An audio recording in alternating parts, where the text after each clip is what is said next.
A cada 2 anos, os brasileiros vão às urnas. Em 2020, 6,5 milhões de cearenses devem votar para prefeito e vereador. Mas essa é uma eleição cheia de diferenças, com desafios sem precedentes para os candidatos e também para o eleitor.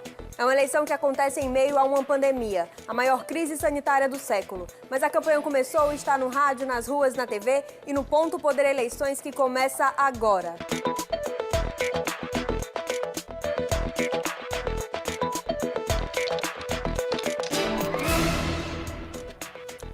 Olá, boa noite, seja muito bem-vindo ao Ponto Poder Eleições, o programa da TV Diário que vai trazer para você a cobertura completa das eleições 2020 aqui no Ceará e também em outros cantos do país. Eu sou William Santos, integro a equipe de política do Sistema Verdes Mares e vou estar aqui até o dia da eleição que acontece em novembro, muito bem acompanhado ao lado de Jéssica Welma. Boa noite, Jéssica. Boa noite, William. Boa noite a todos. É um prazer imenso estar estreando o Ponto Poder Eleições e poder compartilhar com vocês as principais notícias dos municípios no estado. Eu sou Jéssica Welma, também integro a equipe de política do Sistema Verdes Mares e conto com a sua companhia e a sua participação. E por falar em participação, você que está em casa é o nosso convidado, também pode participar do Ponto Poder Eleições. Nós estamos também nesse momento nas redes sociais, a gente está lá no site do Diário do Nordeste também e você pode participar não só acompanhando, mas também colocando lá nas redes sociais a hashtag Ponto Poder Eleições. Com a sua dúvida, a sua sugestão, a sua participação é muito importante para a gente e certamente nós vamos trazer nos próximos programas muitos temas sugeridos por você que está em casa. E vamos lá falar do que está todo mundo querendo saber, como é que está essa campanha, uma campanha em meio a uma pandemia, com regras diferentes, com tempo inclusive diferente. E hoje no Ponto Poder Eleições você acompanha como foi o dia de campanha dos candidatos em Fortaleza e no segundo maior colégio eleitoral do estado, em Caucaia. Acompanha também como que está essa polêmica das aglomerações, né? A gente vai trazer algumas informações que o eleitor tem que ficar atento aí ao longo dessa campanha toda, né? Mas vamos começar falando de Fortaleza, na nossa capital? Vamos começar falando de Fortaleza. Jéssica, a campanha eleitoral já começou, já tem muitos candidatos indo às ruas e a gente também foi hoje acompanhar as agendas de alguns desses que concorrem ao cargo de prefeito de Fortaleza a partir de 2021. Aqui na capital nós temos 11 candidatos disputando a prefeitura de Fortaleza e hoje a repórter Luana Barros foi acompanhar um pouco do que alguns deles fizeram aqui na capital. Vamos conferir. Candidato do PSOL, Renato Roseno, esteve no bairro Presidente Kennedy para bandeiraço em frente a um shopping. Acompanhado de apoiadores e candidatos a vereador do partido, ele aproveitou para conversar com a população e ouvir demandas para a cidade. Renato Roseno apontou a economia solidária como um dos caminhos para resolver uma das principais demandas da população, a geração de renda. E nós lutamos por renda básica, uma renda básica que garanta dignidade a todas as pessoas. Ao mesmo tempo, reorganizar os investimentos da prefeitura para as áreas mais pobres, inclusive os arranjos produtivos locais, todo o bairro, toda a comunidade tem um conjunto de pessoas que quer e que pode produzir, pode fazer uma economia solidária. Luiziane Lins, do PT, se reuniu com membros do Sindicato dos Trabalhadores em Educação do Ceará. Ela recebeu propostas da entidade e lembrou do diálogo que teve com os professores durante o mandato como prefeita. A candidata defendeu a ampliação das creches. Nós temos que perseguir uma questão que, para mim, cada vez mais vai tomando uma importância muito grande na vida das mulheres, que é a questão vamos buscar a universalização do ensino infantil, ou seja, da chamada primeira infância, ou seja, da creche de 0 a 3 anos. Eu quero registrar que quando nós governamos Fortaleza, a creche funcionava de 7 da manhã às 17 horas, ou seja, como uma creche mesmo, porque não adianta você ter uma creche de meio expediente. Durante a manhã, capitão Wagner, do PROS, conversou com lojistas na Avenida Mozart Lucena, no bairro Vila Velha. Ele destacou a importância econômica do corredor comercial e aproveitou para falar da necessidade de incentivos aos empreendedores para fortalecer a geração de emprego. Algumas regiões da cidade terão zonas livres de tributos municipais, zonas livres de impostos, que a gente pode chamar também de zona franca. As questões relacionadas também à zona azul serão revistas. A relação da mobilidade urbana também precisa ser discutida. A nossa meta é facilitar a vida do empreendedor para que eles possam gerar mais emprego, mais renda e mais oportunidades. A demanda por empregos também foi destacada por Heitor Ferri, do Solidariedade. Ele esteve no centro da cidade pela manhã. Apesar de admitir as limitações da prefeitura para a geração de emprego, Ferri apontou a isenção de impostos como possibilidade de incentivo a empresas. Nós podemos incentivar a iniciativa privada através da desburocratização, através de incentivos que possa a prefeitura estabelecer para quem produzir emprego, como por exemplo, quem produzir emprego vai passar 4 anos sem pagar ISS e IPTU. É uma proposta que nós estamos levando, obviamente passando pela área econômica. Pois é, você viu aí o primeiro dia, dessa semana de 4 dos 11 candidatos à Prefeitura de Fortaleza. O critério de participação, de cobertura desses candidatos foi definido em um acordo que envolveu todos os partidos e o Sistema Verdes Mares. A gente dividiu os candidatos em blocos, ou seja, hoje a gente mostrou o dia de 4 candidatos, amanhã outros 4 candidatos também vão ser mostrados para você que está em casa. Daqui a pouco a gente vai falar também de Caucaia, o segundo maior colégio eleitoral do Ceará, mostrar como é que está a campanha por lá, mas agora vamos fazer um giro por outros municípios aqui cearenses. Vamos lá, a gente vai mostrar agora aqui na tela os outros 3 maiores colégios eleitorais do Ceará, ou seja, aqueles que têm os maiores números de eleitores. O terceiro maior colégio eleitoral está lá na região do Cariri, é Juazeiro do Norte, onde são quase 175 mil eleitores. 5 candidatos disputam a eleição em Juazeiro do Norte em 2020. O atual prefeito, Arnon Bezerra, que você acompanha aí na tela, é candidato à reeleição pelo PTB. Tem uma coligação que reúne muitos partidos e contra ele há outros 4 candidatos também disputando a prefeitura. Ana Paula Cruz, do PSB, Demontier Cinquentinha, do PSOL, Gledson Bezerra, do Podemos, e o deputado estadual Nelinho, do PSDB, que, assim como outros deputados estaduais, tenta sair da Assembleia para assumir um cargo no Executivo. Jéssica. E agora a gente vai atravessar aqui o estado e vamos falar de Maracanaú, nosso município vizinho, bastante importante para o Ceará, principalmente economicamente. E Maracanaú já tem 160,7 mil eleitores e lá a disputa tem bastante candidatos, são 6 candidatos. Tem o Daniel Baiman, do PT, Julinho, líder do Camilo, que é deputado estadual, filho do ex-prefeito Júlio César também, Marcos Gomes, do PRTB, professor Carlos Eduardo, do PSOL, professor Francisco Moura, do PMB e Roberto Pessoa, que é ex-prefeito do município, ex-vice-prefeito, é o candidato apoiado pelo atual prefeito Firmo Camussa, que encerra seus 8 anos de mandato. É isso, agora vamos lá daqui da região metropolitana de Fortaleza, pertinho de onde a gente está, para Sobral, região norte do estado. Lá em Sobral, que é o 5º maior colégio eleitoral do Ceará, são 142 mil eleitores, como você vê aí na tela. E lá, ao contrário de vários outros municípios do interior, onde a gente percebe uma fragmentação, muitas candidaturas, em Sobral a disputa está polarizada aí entre 2 nomes apenas, O atual prefeito Ivo Gomes, do PDT, tenta a reeleição, vai disputar mais um mandato esse ano e contra ele, Oscar Rodrigues, do MDB, que é pai do deputado federal Moses Rodrigues, que também disputou a eleição lá em Sobral em 2016, acabou derrotado pelo prefeito eleito naquela ocasião, que foi o Ivo Gomes. Agora o pai dele, o Oscar Rodrigues, é quem está na disputa pela prefeitura de Caucaia. Aliás, de Sobral. De Sobral e Caucaia, porque Caucaia promete ser muito animado, até porque tem bastante candidato e porque lá pode ter segundo turno, que nem aqui em Fortaleza, hein? E a campanha eleitoral está lá nas ruas também de Caucaia. Vamos ver o que é que fizeram hoje os candidatos, não é? Eumano de Freitas, do PT, caminhou pelas ruas do bairro Conjunto São Miguel e cumprimentou a população. O candidato Rodrigo Santaella, do PSOL, só um minuto, enquanto a gente aguarda as imagens do Rodrigo. Pronto, Rodrigo Santaella, do PSOL, participou de uma roda de conversa e fez panfletagem no bairro Araturi.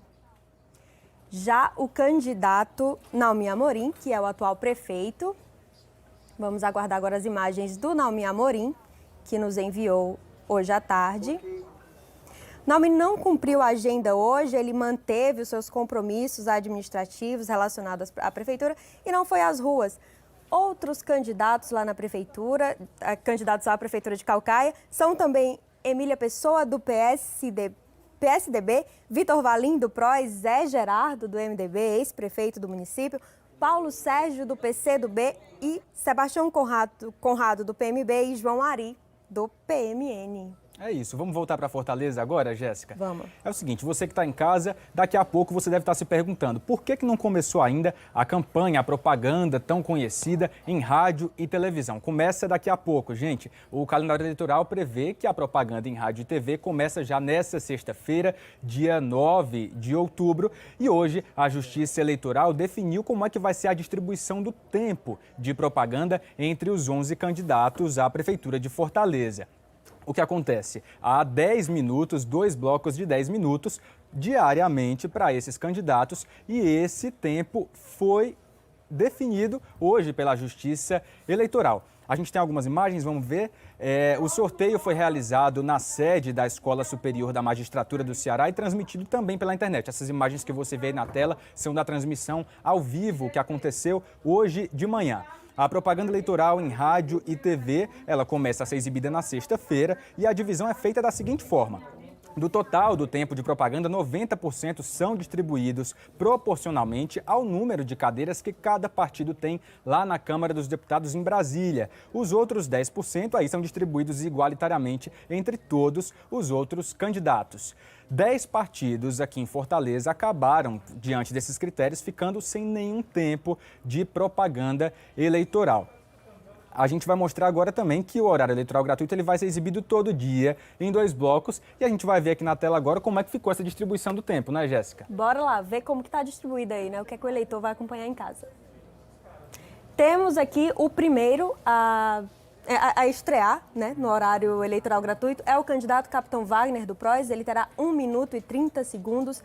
Depois tem um candidato do PCdoB, Anísio Melo, com 18 segundos, o candidato Sarto Nogueira, do PDT, com 4 minutos, Samuel Braga, do Patriota, com 17 segundos e a candidata do PT, Luiziane Lins, com 1 minuto e 11 segundos. Para você que está em casa entender como é que aparece aí na tela cada candidato, gente, essa é a ordem definida em sorteio de aparição, ou seja, cada candidato vai aparecer na sexta-feira na sua TV e na rádio, enfim, no rádio, a partir desses critérios. Vamos voltar agora na tela que a gente estava mostrando para mostrar os outros 5 candidatos, né, na verdade, que também terão tempo de rádio e TV.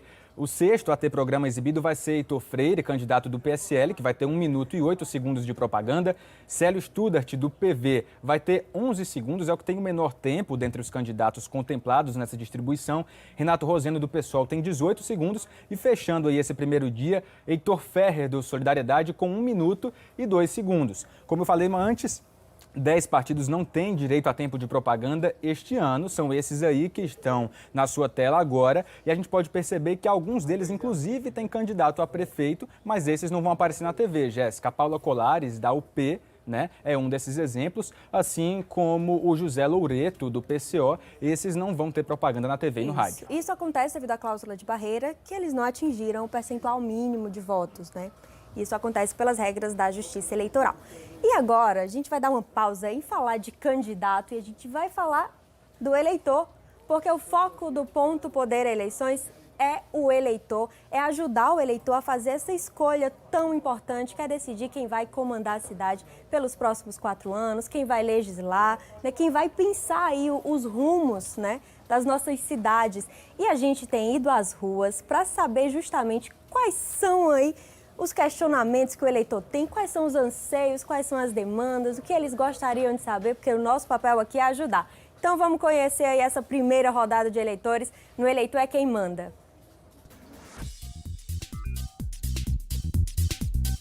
As pessoas, prioridade, vão votar primeiro.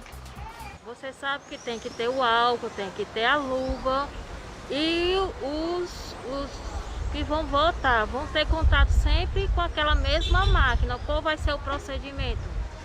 Eu queria saber como vai ser o andamento da eleição, né? Como serão os procedimentos e as medidas tomadas. E também eu queria saber qual a função do vereador. Pois é, muitas dúvidas. Você que está em casa também deve ter as suas. Essa é uma eleição atípica, com pandemia, novas regras. Ficou curioso? Fica ligado, daqui a pouco, depois do intervalo, a gente traz algumas respostas. A gente volta já.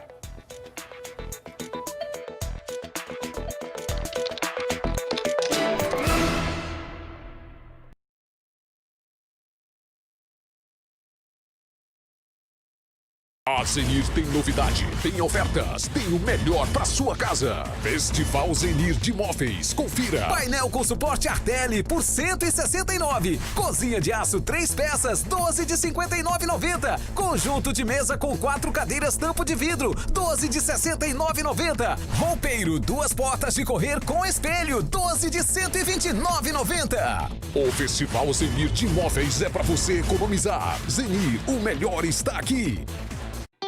Na dúvida, não compartilhe.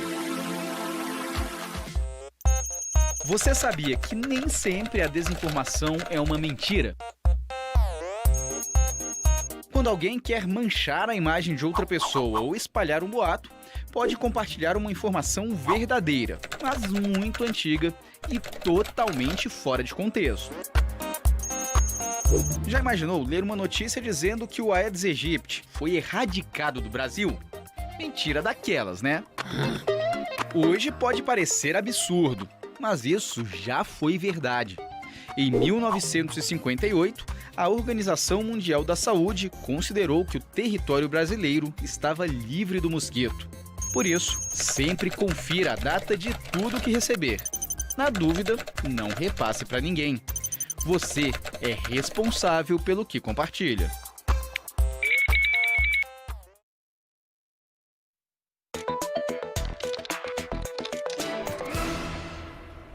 Estamos de volta com o Ponto Poder Eleições e para fazer valer a sua companhia, né, está aqui acompanhando a nossa estreia, a gente vai falar de um assunto muito importante, que são as regras para o dia da eleição. O formato desse ano está diferente do que estamos habituados por causa da pandemia, né? Deveremos tomar cuidados para a nossa segurança e a de todos que fazem parte aí do processo eleitoral. Então vamos acompanhar um VT com o nosso repórter Flávio Roveri para saber o que é que nos espera nesse dia.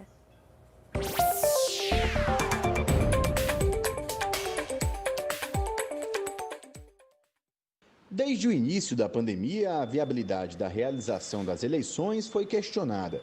A preocupação era o risco de disseminação do novo coronavírus em ações comuns à campanha e ao dia de votação. Em julho veio a decisão do Congresso. A eleição aconteceria, mas seria adiada. Com mais tempo, caberia à Justiça Eleitoral elaborar um plano que contemplasse saúde pública e democracia para os dias 15 e 29 de novembro, quando acontecem primeiro e segundo turnos. O coronavírus trouxe ao pleito deste ano a expectativa de um número de abstenções bem mais significativo comparado ao de eleições anteriores, principalmente por parte de idosos e outros grupos de risco da Covid-19. Porém, a Justiça Eleitoral promoveu uma série de mudanças, no intuito de dar mais segurança aos eleitores no atual contexto. Entre elas estão o horário estendido de votação, que agora começa 1 hora mais cedo, às 7 da manhã. As primeiras 3 horas serão reservadas para os eleitores idosos. Equipamentos de proteção individual serão disponibilizados para mesários, assim como álcool em gel, que também será disponibilizado aos eleitores. Quem for votar também vai precisar respeitar demarcação de distanciamento nas sessões eleitorais. A biometria não será utilizada porque torna o processo mais lento e o álcool em gel pode estragar o leitor biométrico. Além disso, os mesários passaram por treinamento à distância. O TSE instituiu uma comissão sanitária formada pela Fiocruz e pelos hospitais Albert Einstein e Sírio-Libanês para que fossem detalhados, desenvolvidos os protocolos necessários para garantir a segurança de todos os eleitores e dos nossos colaboradores. É importante que o eleitor, ao comparecer ao local de votação, ele use máscara. O infectologista Érico Arruda considera acertadas e seguras as medidas propostas pela Justiça Eleitoral. Ele também faz recomendações para quem vai usar o transporte público no dia da eleição e considera bastante pessoal a decisão de ir ou não votar. Eu não consigo dizer para as pessoas: não, fique em casa, porque eu entendo que esse momento do direito do cidadão de fazer a sua escolha é algo da democracia que precisa ser preservado. Mas vai ser uma decisão pessoal de cada um. À medida em que essa pessoa tenha outras coisas além da idade, uma doença mais grave, talvez sim eu dissesse para alguém: não vá, fique em casa. Pois é, tá dado o recado. Numa eleição atípica como essa, todos nós precisamos estar atentos a todos esses cuidados. Cada um precisa fazer a sua parte para que a gente possa ter uma eleição segura para todo mundo. Mas essa é também uma eleição com uma novidade. Mudaram as regras para a eleição dos vereadores. Só aqui em Fortaleza são 43 vagas na Câmara Municipal de Fortaleza. E aí, esse ano, as regras são novas para saber como é que são eleitos os vereadores. Muita gente tem dúvida, a gente viu aí no quadro Eleitor é Quem Manda no bloco passado. A gente vai continuar respondendo essas dúvidas agora no nosso quadro Descomplicando. Você já deve ter ouvido falar por aí que a eleição para vereador mudou neste ano. O motivo é a proibição das chamadas coligações proporcionais para o poder legislativo. Certo, mas e o que isso significa? É o assunto para o Descomplicando. Primeiro, é preciso saber a diferença entre eleições proporcionais e majoritárias.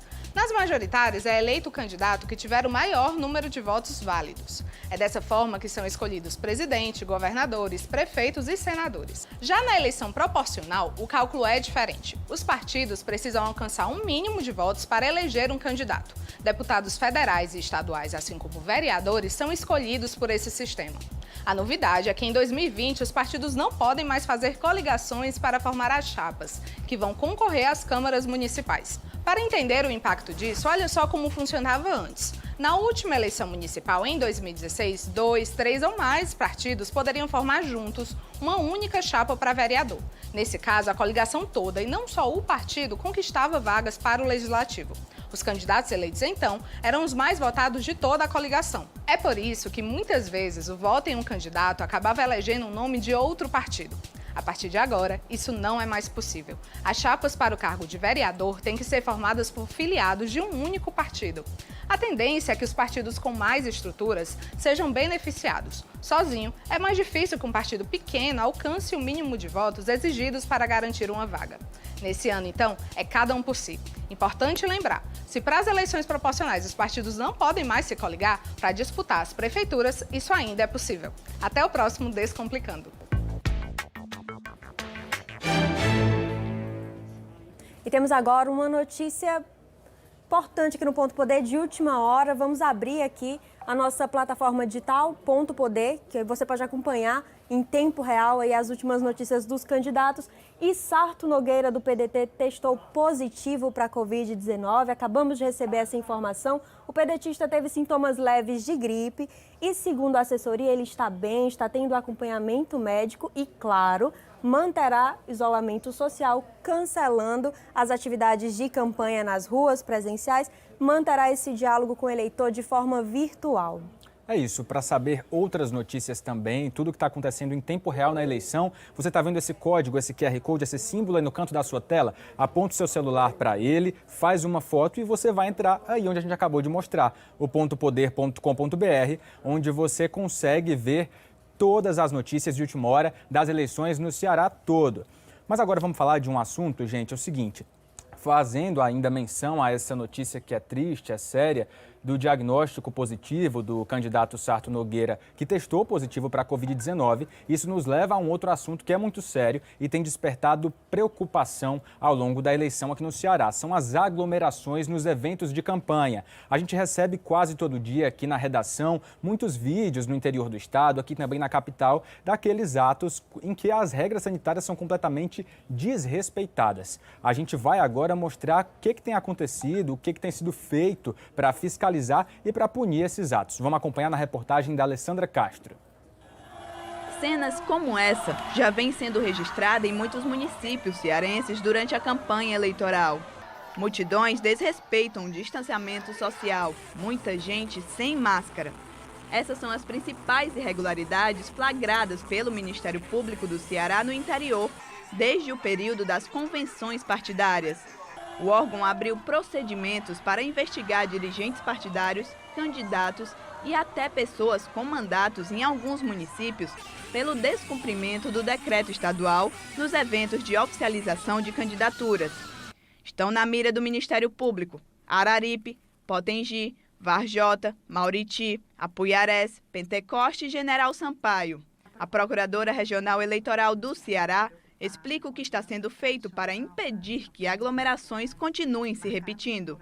A Procuradoria Regional Eleitoral no Ceará, preocupada com a dinâmica tradicional das campanhas eleitorais, marcadas por atos de aglomeração e de intenso contato físico entre candidatos e seus eleitores, expediu uma recomendação aos órgãos diretivos dos partidos políticos no estado do Ceará para que todos os atos de propaganda eleitoral realizados por candidatos e seus partidos políticos ao longo do período da campanha se submetam às regras e restrições sanitárias determinadas pelo Poder Público Estadual e Federal. Apesar das cenas preocupantes registradas em alguns municípios, há também os bons exemplos. A Justiça Eleitoral, em parceria com o Ministério Público, tem feito acordos entre candidatos para que todos se comprometam a não realizar eventos de campanha que possam gerar aglomerações, como comícios, carreatas, bandeiraços, entre outros. É o caso de Caririaçu, no interior do Ceará. Eventos eleitorais como comícios, como passeatas, como carreatas, costumam reunir milhares, se não dezenas de milhares de pessoas, o que poderia facilmente favorecer novas ondas de contaminação e com todos os problemas que isso traria à saúde pública desses municípios. Portanto, prevaleceu o bom senso, prevaleceu aquilo que já estava previsto nos decretos estaduais acerca do tema. É isso, vamos voltar agora para continuar falando desse assunto. A gente tem um convidado agora no Ponto Poder Eleições. Nós estamos com o promotor de justiça Emanuel Girão. Ele é coordenador do Centro de Apoio Operacional Eleitoral do Ministério Público do Ceará. Doutor Emanuel, obrigado pela participação no Ponto Poder Eleições. Seja muito bem-vindo. Obrigado. Boa noite, Jéssica. Boa noite, William. Boa noite a todos os cearenses. Doutor Emanuel, a gente viu aí já cenas que são recorrentes, infelizmente, de aglomerações na campanha. O que é que pode ser feito, né? Como é que tem sido o trabalho de fiscalização do Ministério Público diante dessas cenas e como é que esses gestores, esses candidatos, eles podem ser punidos pelo descumprimento dessas regras sanitárias? O Ministério Público já vem acompanhando desde a fase das convenções. No primeiro momento, nós orientamos os promotores a expedir recomendação para os partidos, para os candidatos. No segundo momento, nós orientamos a tentar um acordo para que todos façam a sua parte, cumpram as regras sanitárias. E agora, no terceiro momento, onde não foi possível obter acordo, onde está havendo descumprimento das regras sanitárias, nós expedimos um modelo, junto com a Procuradoria Regional Eleitoral, para que os promotores ingressem com ações judiciais, pedindo aos juízes eleitorais que exerçam seu poder de polícia ou seu poder geral de cautela e proíbam aquelas modalidades de propaganda que possam ensejar aglomerações e uma nova onda de contaminação. Você imagina um evento desse com milhares de pessoas sem máscara, sem distanciamento, basta uma pessoa contaminada para ocasionar um grande número de contaminações que pode trazer um novo colapso aqui para a situação aqui do Ceará. Promotor Emanuel Girão, e o Ministério Público também está fazendo acordos aí de prevenção para que os candidatos já se comprometam a tomar alguns cuidados. Eu queria saber como é que está sendo esse trabalho e como a população pode colaborar com o trabalho de acompanhamento do Ministério Público. Exatamente. A primeira orientação foi buscar o acordo, porque o Ministério Público não quer interferir na eleição, não quer proibir ninguém de fazer a sua propaganda. A preocupação é com a saúde e a vida das pessoas. Infelizmente, alguns municípios, os candidatos, os partidos, não estão observando essas regras. E aí, nesse caso, o Ministério Público terá que adotar uma postura mais drástica, seja na área comum, com a ação penal, ou seja na área eleitoral, com essas ações pedindo poder de polícia. Vale salientar que cada promotor eleitoral ele tem independência para saber quais medidas ele deve tomar na sua zona, de acordo com a situação local. Mas a ideia é fazer cumprir o decreto estadual, que é baseado em regras sanitárias e que vem dando certo, que vem conseguindo controlar o coronavírus aqui no nosso estado. Promotor Emanuel Girão, muito obrigada pela sua participação, grata, né, pelos esclarecimentos e por contribuir, né, com a informação do nosso eleitor. É isso. Infelizmente, o nosso tempo já está chegando ao fim. A gente fica por aqui. Essa foi a estreia do Ponto Poder Eleições. Obrigado, doutor Emanuel Girão, pela participação e obrigado a você que está em casa, que nos prestigiou pela sua companhia ao longo desse primeiro dia de programa. A agenda dos candidatos, todos os detalhes, você continua acompanhando lá no pontopoder.com.br. Uma boa noite, muito obrigado e até amanhã. Boa noite a todos, muito obrigada pela companhia e amanhã a gente está aqui de volta esperando por vocês.